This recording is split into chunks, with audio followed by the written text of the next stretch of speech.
January 17th, 1991. The laughter in the Moscow briefing room came first dry, confident, the kind of sound that only officers who believed they understood war would ever make.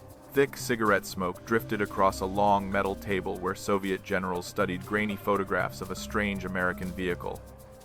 A colonel tapped one picture with the back of his pen, shaking his head. "America is sending this?" he scoffed. "A bus with a cannon. A mass crafters." Another general leaned forward, metals clinking softly. "The M2 Bradley," he read aloud, as if reciting a joke. "Aluminum armor. Light. Thin. A toy." He exhaled a slow plume of blue smoke. "Against T-72 seconds? It will burn before it ever reaches the front line." The men nodded. They believed it absolutely. For decades, Soviet doctrine had been built on a simple equation. Armor plus mass plus speed equals victory. No infantry fighting vehicle could ever threaten a real tank, let alone survive a duel with one. To them, the Bradley wasn't a weapon, it was a transport with delusions of grandeur. A junior analyst at the end of the table cleared his throat. "Comrades, American vehicles often appear unimpressive until..." His sentence was cut short by the general's raised hand. "Until nothing. This time, their engineers have overreached. A gas-guzzling bus. No protection, no staying power. The battlefield will punish such stupidity." The room murmured its agreement. Reports were filed. Dismissals were signed. The Bradley was categorized, officially, as non-threatening. But a war had already begun. Across the world, the desert of Kuwait groaned under the weight of armored columns. Wind pushed thin sheets of dust across the flat earth. Heat shimmered off distant dunes. And through that wavering horizon, an M2 Bradley tore forward its tracks, grinding the sand into rolling clouds behind it. Inside the turret, the gunner pressed his eye to the thermal sight, the world rendered in cold black and white silhouettes. Iraqi tanks, Soviet-built, Soviet-trained, Soviet-armed, moved in a loose wedge formation miles ahead. They did not see the Bradley. They couldn't. Their optics were blind against the drifting dust and night-cold air. The commander braced himself against the hatch rim. "Target front. Driver, hold steady." End quote. The Bradley's 25mm Bushmaster roared, a bright muzzle flash ripping outward like in the photograph that would later become iconic fire blooming from a turret Americans had been told was too light to matter. Shell casings clattered against the hull. The vehicle surged forward, its engine snarling. Then came the order that would rewrite everything. "Tow up. Fire." A missile streaked into the open night, dragging a comet tail of white smoke across the desert sky. And in that instant, an instant that would reach Moscow within hours, the Soviet general's laughter began to die. The reports arriving in Moscow after the first night of fighting did not yet mention the Bradley's sudden, unnerving efficiency, but they did contain enough battlefield fragments for Soviet analysts to immediately re-anchor their confidence in the machine they had always trusted. The T-72, a tank forged around the belief that mass, simplicity, and raw firepower could overwhelm any Western formation before a more sophisticated enemy could react. In the eyes of the Soviet High Command, the T-72 represented the culmination of decades of armored doctrine, combining a low silhouette, a powerful 125mm smoothbore gun, and an autoloader system that removed the need for a fourth crewman while enabling a consistent rate of fire under stress. Every line of its silhouette was built to be practical rather than elegant, and every internal component was selected to survive mud, cold, dust, and incompetent conscripts who might not receive proper maintenance training. To Soviet generals who had grown up studying the carnage of Kursk and the desperate armored clashes of the Eastern Front, the T-72 was more than a piece of equipment. It was the physical embodiment of a national philosophy that valued numbers over delicacy, ruggedness over refinement, and battlefield endurance over technological finesse. They believed without hesitation that a single battalion of these tanks could push through any NATO defensive line if given enough fuel and a clear axis of advance, relying on the sheer momentum of steel and diesel to crush lighter vehicles before they could maneuver into advantageous positions. Every exercise conducted across the cold plains of Eastern Europe reinforced this belief, as squadrons of T-72 seconds thundered across open ground in tight formations designed to overwhelm defenders by presenting too many targets to engage effectively. This confidence had become doctrine, and doctrine hardened into dogma especially among senior officers who had spent their careers arguing that Western armor relied too heavily on electronics, optics, and expensive fire control systems that could be disabled by dust, sand, or shrapnel. When analysts reviewed early satellite imagery of American formations massing near the Kuwaiti border, they focused almost exclusively on the M1 Abrams and largely ignored the Bradley, which they categorized as a support vehicle incapable of altering the outcome of any armored engagement. Their internal notes describe the Abrams as a worthy adversary, perhaps even dangerous under certain conditions. But the Bradley was dismissed outright, a footnote in larger evaluations that emphasized the theoretical superiority of the Soviet-designed Iraqi tank brigades. What the generals failed to consider was the vulnerability of their own assumptions when confronted with a battlefield, unlike the training grounds they had relied upon for decades. The desert, with its unbroken lines of sight and stark temperature shifts, rewarded thermal imaging systems and punished optical sights that depended on clear contrast or direct illumination. The same dust storms that degraded Western laser rangefinders also rendered Soviet-style daylight optics nearly useless at long distances, making it difficult for Iraqi crews to identify threats until those threats had already maneuvered into lethal firing positions. Despite this, the generals continued, insisting that the T-72's thick frontal armor and high-velocity rounds would compensate for any sensory limitations, reinforcing the belief that brute force and shock action remained the ultimate determinants of victory. They clung to these expectations even as fragmented combat footage began circulating through intelligence channels, showing burning vehicle hulls that analysts initially assumed belonged to lightweight American transports rather than their own exported tanks. The idea that a supposedly inferior machine, especially one they had mocked as a bus, could threaten the battlefield dominance of the T-72 was too absurd to entertain. Their trust in their own design ran so deep that they dismissed conflicting information as misidentification or propaganda, convinced that no infantry fighting vehicle could alter the calculus of armored warfare that had been refined across generations of Soviet engineers. Yet the truth was already emerging in the desert, carried not by rumor or exaggeration, but by the cold arithmetic of destroyed vehicles and stunned survivors. The Soviet generals who had mocked the Bradley still believed their perfect weapon stood unchallenged, unaware that the battlefield was preparing to expose the fatal flaw at the core of their confidence, an over-reliance on the past, and a refusal to imagine that innovation might come from a machine they had already decided was beneath their attention. For decades before the Gulf War reshaped their expectations, Soviet planners had refined a sweeping operational concept known as deep battle, a doctrine built upon the belief that victory against Western armies would be achieved not through isolated engagements, but through overwhelming, coordinated thrusts designed to paralyze an opponent's entire defensive structure. The heart of this strategy rested on the assumption that armored formations, particularly those equipped with T-72 seconds and their derivatives, could identify a weak point, smash through it with concentrated force, and then push relentlessly toward rear area command centers, supply depots, and airfields before NATO forces could reorganize or call significant reinforcements. Every rehearsal conducted in training zones from Belarus to Kazakhstan reinforced the same idea. Speed, mass, and shock would cripple technologically superior enemies before they could exploit their advantages. In the minds of Soviet generals sitting safely in their Moscow war rooms, the doctrine was more than theoretical. It was a blueprint for a future conflict that they believed they already understood, supported by thousands of exercises, simulations, and classified studies comparing their armored tactics with those of the West. They envisioned battalions of T-72 seconds advancing in staggered echelons, firing on the move, while motorized rifle regiments followed close behind to secure territory and eliminate surviving pockets of resistance. Support artillery would blanket defensive positions with overwhelming fire, and attack helicopters would hover along the flanks to strike retreating units or disrupt reinforcements attempting to plug gaps. This approach assumed that NATO's vehicles, especially lighter infantry fighting vehicles like the Bradley, would never endure the first crushing wave and would instead collapse under concentrated fire from Soviet-designed tanks and anti-armor platforms. Consequently, the Bradley was never included in any of the pivotal Red Team assessments that shaped Soviet strategic planning because the generals believed it had no meaningful place on a battlefield dominated by heavy armor and fast-moving penetrations.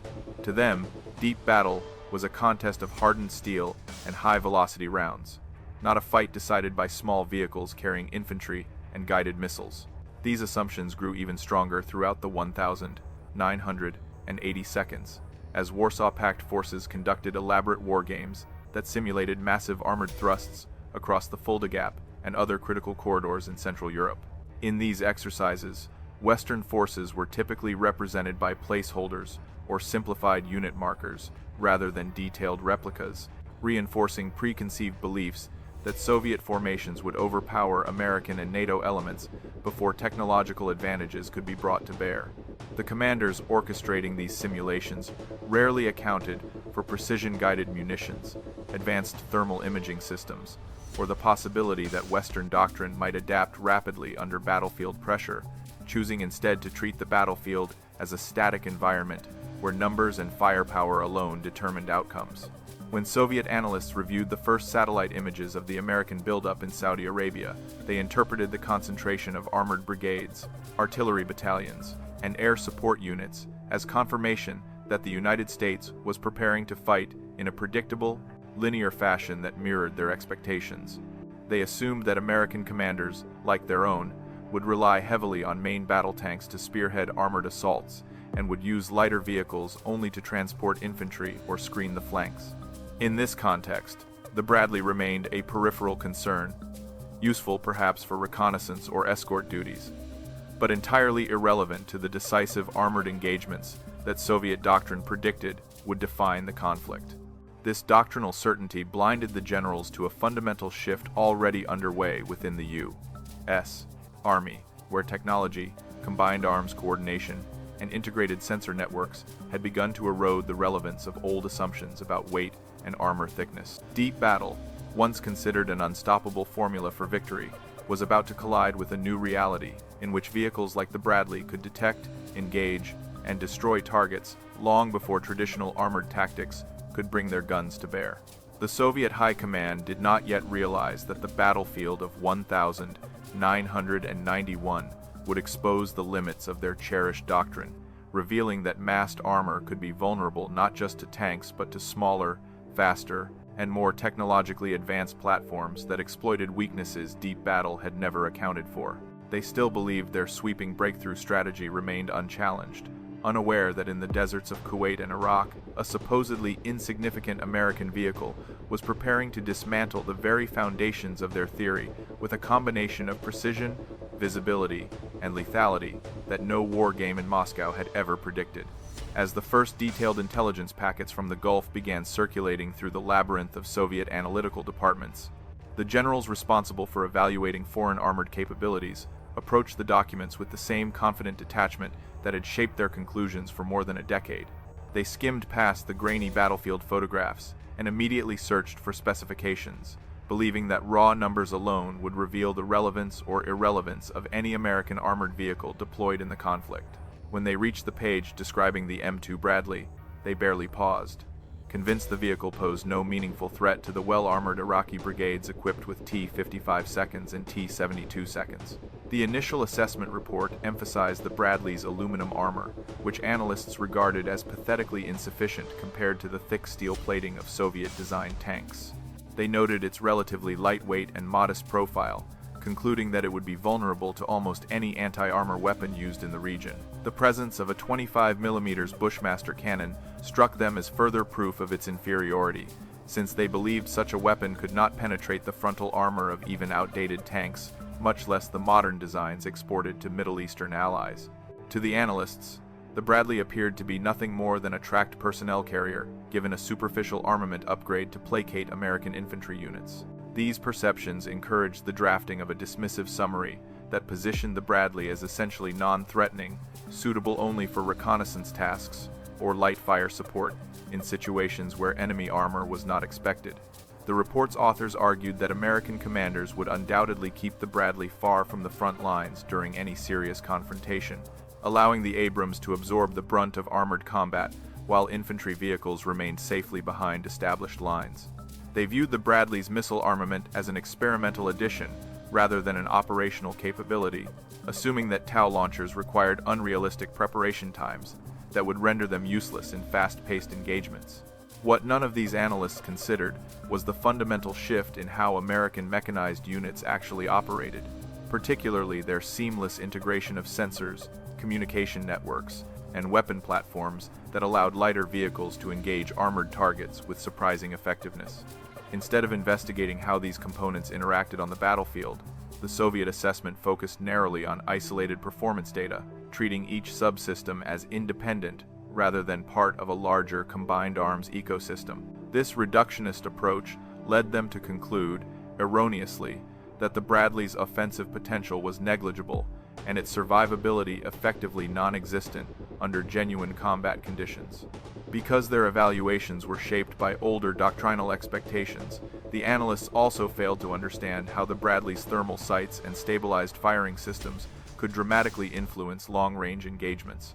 They noted the presence of an infrared imaging system, but dismissed it as a marginal improvement, claiming that desert dust and heat distortion would likely degrade the image beyond operational usefulness.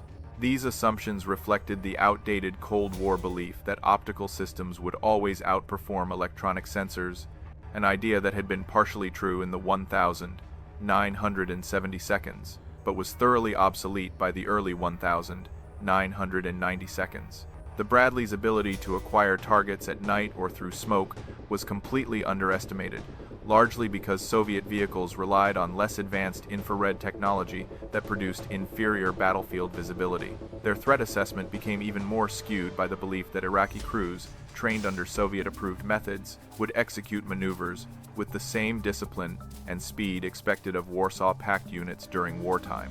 They assumed Iraqi tank commanders would rapidly exploit any weaknesses in American formations, overwhelming lighter vehicles before they could reposition or launch missiles.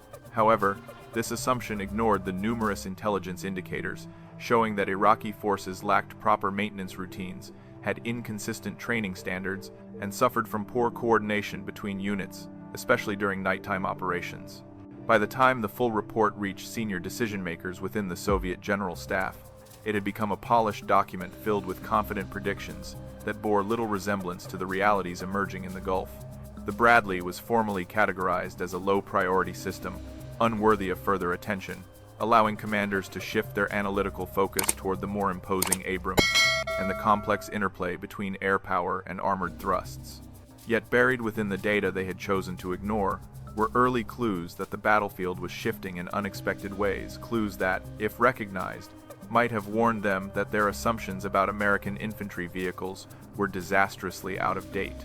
Still, the generals remained convinced of their conclusions, unaware that the very vehicle they had dismissed so casually was already shaping engagements in the desert with a level of precision and lethality they had never imagined possible. While the Soviet assessments circulated through Moscow's vast military bureaucracy, the battlefield that would soon expose every flaw in those reports was already taking shape across the harsh and unforgiving deserts of Kuwait and southern Iraq, where American mechanized units were positioning themselves with a level of coordination that far exceeded what any Soviet analyst had predicted. The terrain, consisting of endless stretches of hard-packed sand broken only by shallow dunes and scattered oil pipelines, offered few natural obstacles, and even fewer locations for armored vehicles to conceal their movements, effectively turning the region into a vast open arena where visibility and sensor technology would determine survival long before raw armor thickness or muzzle velocity came into play. American commanders understood these conditions intimately, recognizing that the desert rewarded units capable of detecting threats at extreme distances and punishing those reliant on outdated optical systems or rigid battlefield doctrines. The M1 Abrams battalions took up forward positions along key approach corridors, anchoring the main line of firepower, while the Bradley companies arranged themselves in flexible formations designed to exploit the environment's unusually long sightlines. This structure allowed them to identify enemy formations far earlier than expected and initiate coordinated attacks using both direct-fire weapons and long-range anti-tank missiles. Unlike the Soviet predictions that envisioned the Bradleys lingering behind tank lines, U.S. doctrine placed these vehicles forward enough to gather continuous battlefield intelligence while remaining fully capable of engaging armored threats whenever needed.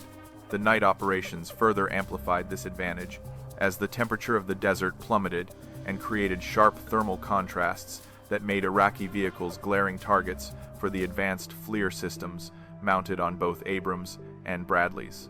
Iraqi tanks, dependent on older generation infrared and low-light equipment, struggled to distinguish friendly units from the surrounding desert, often failing to acquire targets until they were already under fire.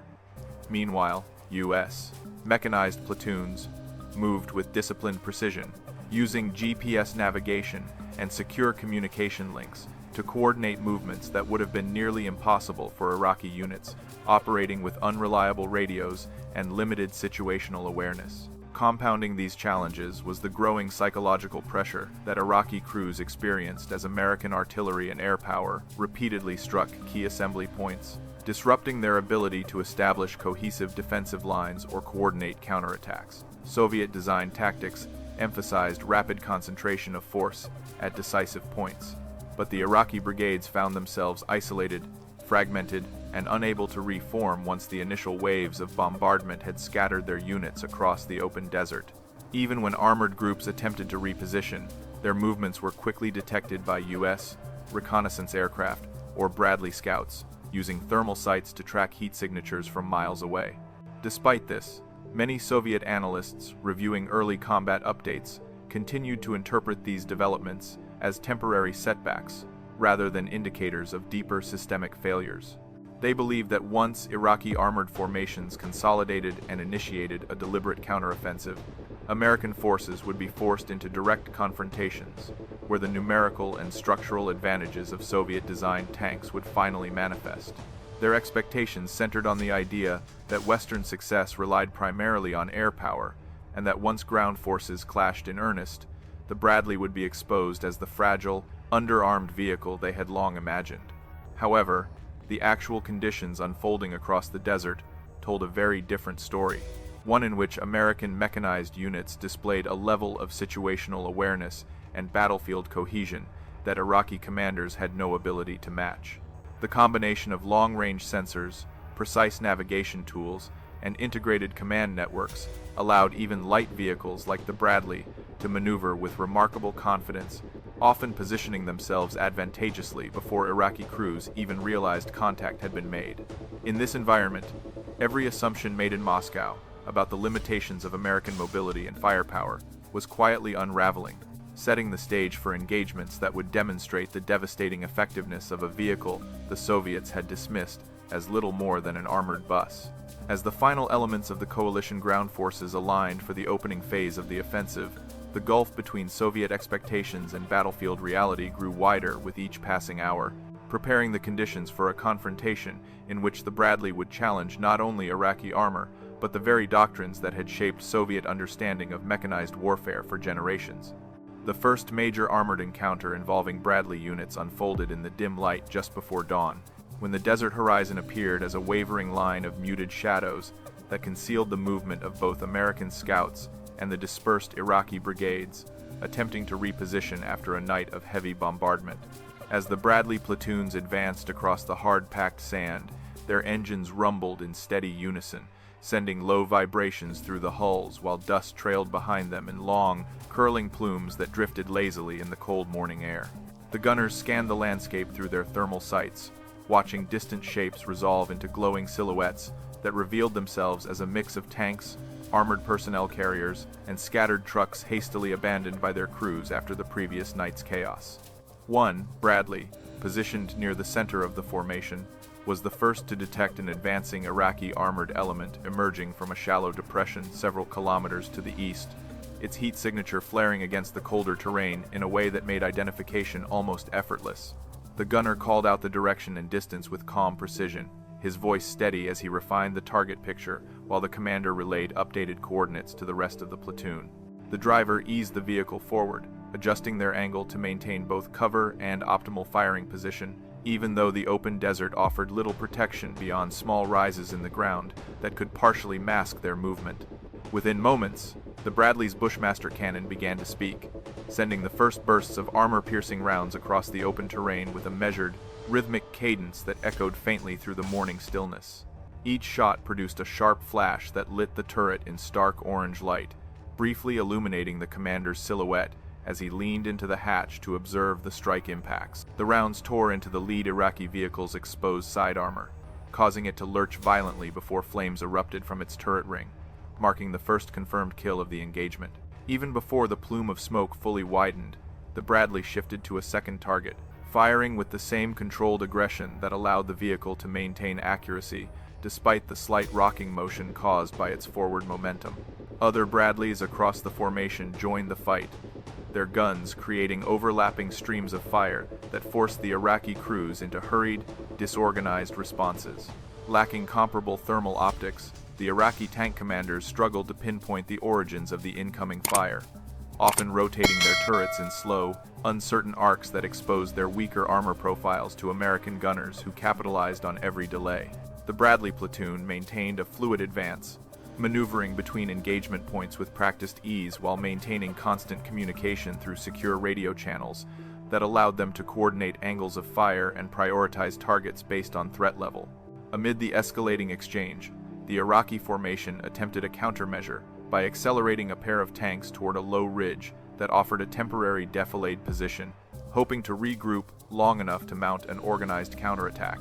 But the Bradley commander anticipated the maneuver almost immediately, issuing a quick correction before directing one vehicle to suppress the movement with rapid cannon bursts, while another prepared a Tau missile shot. The gunner, already tracking the target through the stabilized launcher sight, waited for the commander's clearance before triggering the launch, sending the missile streaking across the desert in a trailing plume of white smoke that carved a bright arc against the muted sky. Moments later, the impact shattered the tank's hull in a fireball that sent debris scattering across the ridge, halting the attempted breakout and further demoralizing the remaining Iraqi crews. The initial engagement lasted only minutes, yet its effects rippled far beyond the small patch of desert where the Bradleys had demonstrated their lethality. The Iraqi armored group, unable to coordinate under pressure and blind to the battlefield's shifting geometry, began to collapse into scattered pockets that were quickly overwhelmed by the advancing American units. For the Bradley crews, the encounter confirmed what their training had long emphasized. With superior situational awareness and disciplined fire control, even lightly armored vehicles could dominate engagements traditionally reserved for heavier platforms. This battlefield truth, unfolding with unmistakable clarity, marked the first major crack in the assumptions that Soviet analysts had confidently recorded only weeks earlier, setting the stage for even more decisive confrontations still to come. As the smoke from the first destroyed Iraqi vehicles drifted upward in thin, wavering columns, the Bradley crews tightened their formation and expanded their search patterns, relying on the unmatched clarity of their thermal sights to sweep the battlefield for additional threats that might be shifting into position beyond the narrow horizon. The desert, still cloaked in the bluish chill of early morning, created stark thermal contrasts that transformed every engine, exhaust pipe, or exposed metal panel into a bright, undeniable marker glowing against the cooler terrain. Even as wind-blown dust rose to form broad, translucent curtains across the flat expanse, the FLIR systems pierced the haze effortlessly, revealing distant silhouettes with a level of detail that seemed almost unnatural to crews accustomed to older generations of imaging equipment. In contrast, the Iraqi tank commanders struggled under severe sensory limitations that were magnified by the chaotic conditions surrounding them, as their antiquated passive infrared sights failed to distinguish meaningful shapes through the steadily thickening dust clouds. Many of them attempted to rotate their turrets toward the muzzle flashes erupting from the Bradley positions, but their attempts were little more than desperate guesses, guided by imprecise noise rather than visual confirmation. The Soviet-designed optics, built for cost efficiency and robustness rather than advanced thermal discrimination, faltered badly in the cold dawn air, leaving Iraqi crews effectively blind at ranges where the Bradleys operated with near-total situational awareness. This imbalance allowed the American platoon leaders to maneuver with a confidence that would have been reckless under normal circumstances, shifting their vehicles into oblique firing positions while maintaining constant coverage of the open desert strip where several remaining Iraqi vehicles were attempting to reposition.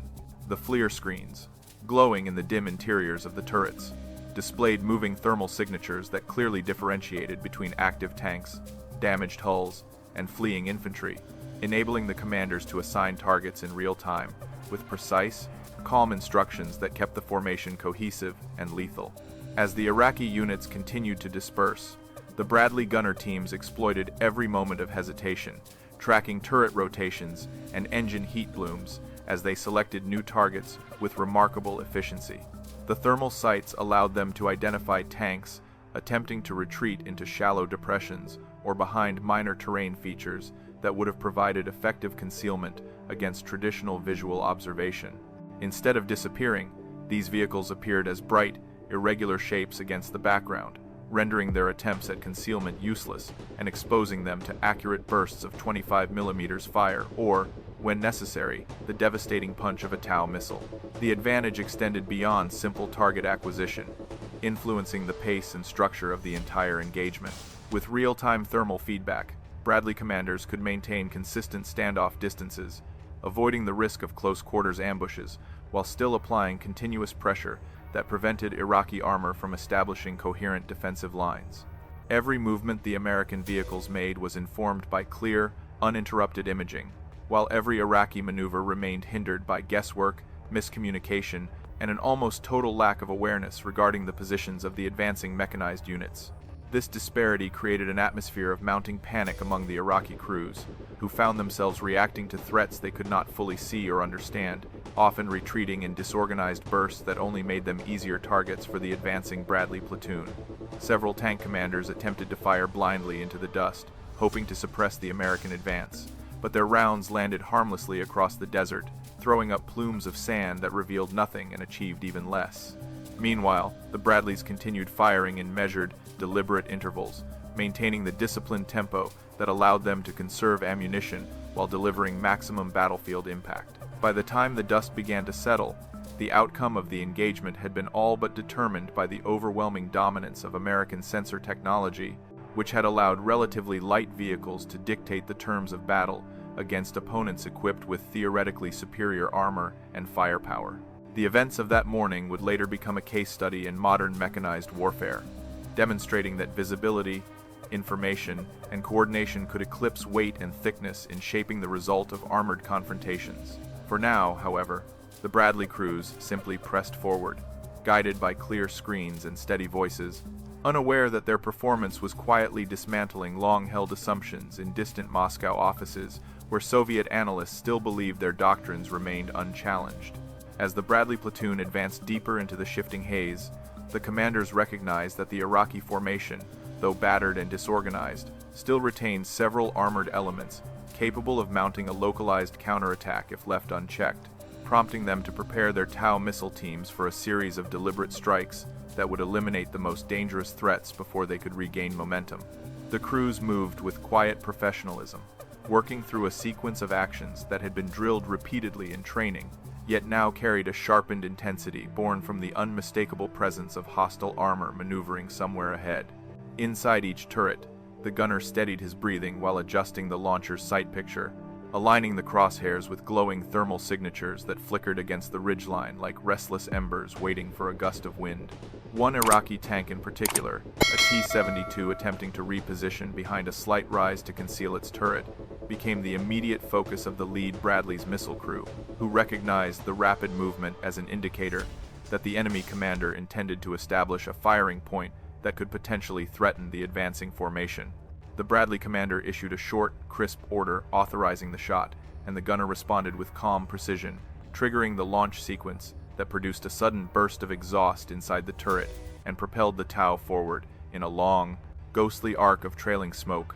The missile streaked across the open desert with unwavering intent, creating a thin white ribbon against the muted sky before descending directly toward the tank's exposed upper hull, erupting in a violent plume of fire that sent sparks and metal fragments scattering in all directions. The destruction of the first tank carried immediate tactical consequences, as the Iraqi crews nearby hesitated momentarily, unsure whether they should attempt to return fire or retreat into the haze that surrounded them. This hesitation proved disastrous, because the Bradleys, taking full advantage of the enemy's uncertainty, quickly identified additional thermal signatures and prepared to engage them in rapid succession. The second missile launch occurred only moments after the first impact, with another Bradley locking onto a vehicle whose engine glow betrayed its attempt to sidestep into a defilade. The missile arced cleanly above the sand before plunging downward, producing a thunderous explosion that illuminated the swirling dust like a flash of lightning trapped at ground level. The Iraqi armored group, already disoriented from losing visual contact with the enemy, now faced the terrifying realization that their most heavily armored vehicles were being destroyed from distances at which they could neither detect nor effectively target the American launch platforms. As smoke and flames rose from the wrecked tanks, several crews abandoned their vehicles in desperate sprints across the open terrain, only to be forced back by suppressive fire from the Bradley cannons that tracked their movements with clinical precision. The combined effect of long-range missile strikes and accurate direct fire created a cascading collapse in the Iraqi unit's defensive cohesion, as surviving tanks reversed erratically, spinning their turrets in frantic arcs that betrayed the complete breakdown of situational awareness. Meanwhile, the American platoon maintained its momentum, using their superior communications and coordinated firing patterns to engage the remaining armored targets with cold efficiency. Each missile launch felt almost ritualistic, a carefully orchestrated motion that involved both trust and discipline, while the gunner's steady voice confirmed impacts that reverberated through the formation's comms net. The Bradleys advanced methodically, ensuring no surviving Iraqi vehicle could reposition or regroup, turning the engagement into a series of short, decisive exchanges that left no doubt about the overwhelming effectiveness of their long-range firepower. By the time the last missile trails faded into the desert air, the battlefield had transformed into a scattered mosaic of burning hulls and twisted metal frames, each one representing another shattered assumption held by analysts thousands of miles away who believed an infantry fighting vehicle could never threaten a modern tank. The Bradleys had not only survived their encounter with Iraqi armor, but had dictated every moment of the engagement, demonstrating a level of lethality that defied the Soviet conviction that only tanks could dominate armored warfare. What had begun as a cautious advance through early morning haze had evolved into a clear demonstration of how technology, training, and precision-guided weapons could redefine the meaning of battlefield superiority, leaving behind a scene that would later shock and unsettle any Soviet officer who dared to study the photographic evidence. As the smoke cleared and the last echoes of missile impacts faded across the quieting desert, the full extent of the Bradley platoon's destructive success became unmistakably clear, revealing a battlefield strewn with burning tanks, crippled armored carriers, and abandoned fighting positions that testified to a level of lethality no Soviet analyst had ever imagined possible from a vehicle they had confidently dismissed as an armored transport. The destruction was not merely the result of isolated missile shots or a lucky engagement, but rather the cumulative effect of sustained, coordinated fire delivered by crews who fully understood how to exploit every advantage their sensors and weapons provided. Even the most conservative estimates placed the Bradley contribution at a figure that exceeded the armored kill count of many Abrams units operating in the same sector, a statistic that defied every expectation and challenged deeply ingrained beliefs about the hierarchy of mechanized warfare. American commanders overseeing the unfolding operation quickly recognized the significance of these results, documenting each confirmed kill with meticulous precision to ensure accurate reporting and maintain clarity for post-engagement assessments that would inform subsequent movements. The numbers continued to rise throughout the day as Bradley units pressed forward into partially collapsed Iraqi lines, repeatedly engaging enemy armor that still attempted to regroup or reposition despite suffering heavy losses. Many of the encounters ended abruptly once the Bradleys opened fire, as Iraqi crews, aware of the devastating consequences of remaining in exposed positions, often chose to retreat or abandon their vehicles rather than face the relentless combination of thermal detection, cannon bursts, and precisely placed TOW missiles.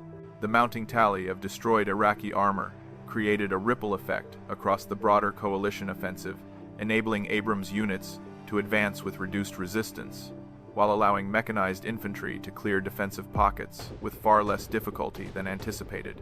Bradley platoons that had been assigned primarily reconnaissance and support tasks now found themselves at the forefront of engagements typically reserved for heavier forces, their unexpected dominance reshaping the tempo of the battlefield in ways that stunned many observers. This shift was noted not only by American officers but also by Allied forces who watched the Bradleys operate with a level of aggressiveness that belied their modest appearance and reinforced the idea that modern combat effectiveness depended on far more than armor thickness alone. When early reports of these successes began reaching intelligence centers outside the theater, analysts initially questioned their accuracy, suspecting misidentification or exaggerated field claims that occasionally occurred during fast-moving operations. However, as photographic evidence and corroborating statements accumulated, it became impossible to dispute the fact that the Bradley had emerged as one of the most effective tank-killing platforms in the entire conflict.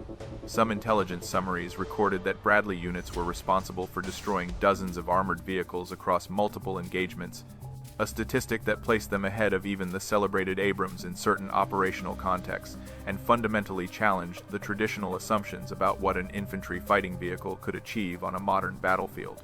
The Soviet analysts, who eventually reviewed these findings, struggled to reconcile them with the dismissive evaluations they had confidently produced only weeks before, as the notion that a lightly armored, relatively small American vehicle could outmatch Soviet-designed tanks contradicted every principle they believed governed armored warfare. They had long argued that only main battle tanks, supported by massed formations and overwhelming firepower, could dominate such engagements, yet the operational data emerging from Kuwait and Iraq showed the exact opposite. Instead of being overwhelmed by Iraqi armor, the Bradleys had repeatedly seized the initiative, leveraging their superior sensors and long-range missiles to incapacitate enemy forces before they could even attempt meaningful counterattacks. This realization struck at the very core of Soviet doctrinal identity, exposing a blind spot created by years of over-reliance on numerical superiority and hardened assumptions about Western capabilities. The Bradleys' kill tally was not merely a statistic. It was a revelation that forced a reconsideration of long-standing beliefs about mechanized warfare, demonstrating that battlefield dominance depended less on the thickness of armor and more on the ability to detect, adapt, and strike before the enemy could respond. As the day ended and the desert sky darkened over the smoking ruins of destroyed Iraqi armor, the Bradleys stood as silent proof that the Soviet generals who mocked them had fundamentally misunderstood the future of armored conflict, and that their laughter had already begun to echo back at them with a harshness they could no longer ignore. When the first comprehensive intelligence packets summarizing the Gulf War's early armored engagements arrived in Moscow, the Soviet analysts assigned to review them approached the documents with the same rigid confidence that had shaped their earlier assessments, expecting to find confirmation of long-standing beliefs about American mechanized weakness rather than evidence that contradicted decades of doctrinal certainty. Yet as they sifted through the images, transcripts, and battlefield summaries, each page forced them further into a quiet, uncomfortable tension, revealing operational outcomes so drastically misaligned with their predictions that even the most experienced among them struggled to explain the discrepancy without questioning their own analytical frameworks. The Bradley, the vehicle they had so casually dismissed as an armored bus, appeared repeatedly in combat logs, where it was credited with kills that should have belonged only to main battle tanks, creating a pattern impossible to ignore. The photographs were especially difficult for the analysts to rationalize, particularly those showing burning T-72 seconds scattered across desert ridges, while relatively untouched Bradleys maneuvered confidently nearby, their launchers still warm from recent Tau discharges. These images contradicted every doctrine they had trusted for years, because the Soviet model insisted that infantry fighting vehicles were never meant to survive direct engagements with armored formations, much less emerge as the dominant force on a battlefield populated by main battle tanks. The analysts found themselves studying thermal imagery, captures frame by frame, searching for alternative explanations that might attribute the kills to Abrams units or airstrikes, but the timestamps and corroborating reports made the truth inescapable. Bradley crews were accounting for a disproportionate share of destroyed Iraqi armor. This realization produced a ripple of unease that spread through intelligence branches accustomed to reading battlefield data through a lens shaped by their own doctrine, prompting uncomfortable discussions about whether the assumptions underpinning their evaluations had been flawed from the outset. The notion that superior visibility could compensate for lighter armor, or that long-range guided munitions could offset disparities in gun caliber, seemed almost heretical within their analytical culture, yet the battlefield results left little room for ideological comfort. Reports highlighted how Bradley units leveraged thermal sights to detect Iraqi tanks hours before contact, then coordinated missile strikes that neutralized entrenched positions, without exposing themselves to significant return fire. These operational behaviors demonstrated a level of technological integration and tactical flexibility the Soviet model had never prioritized. and the analysts quietly acknowledged that this oversight had allowed them to underestimate the vehicle's true potential. As the intelligence summaries circulated upward through the chain of command, senior officers found themselves confronting an uncomfortable truth they had long refused to entertain. The battlefield was evolving faster than the doctrines they relied upon to interpret it. They had assumed that Iraqi